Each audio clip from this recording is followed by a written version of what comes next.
I get a question asked a lot of times around how much should I pay myself if I have an S corporation? You might know that if you decide to be taxed as an S corporation, you are required to pay yourself as an owner a reasonable compensation.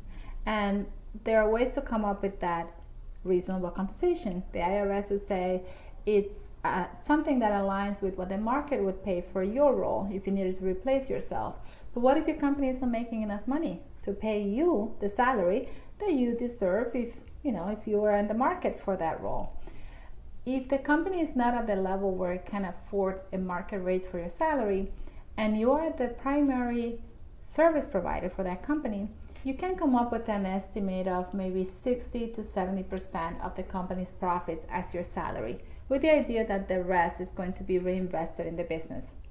There are ways to come up with a more complex calculation. You can work with your accountant or another service provider to help you figure out what reasonable compensation is for you. But the important thing is to remember that if you decided to be taxed as an S corporation, it is with the assumption that that decision was made for different reasons. It was the option to go with, I have an S corporation, I like S corporations, but keeping in mind that if you made that choice and it's still the right one for your situation, then the next thing is to put yourself on salary, be an employee of the S corporation, pay yourself reasonable salary so that you are in compliance with the requirements of the IRS.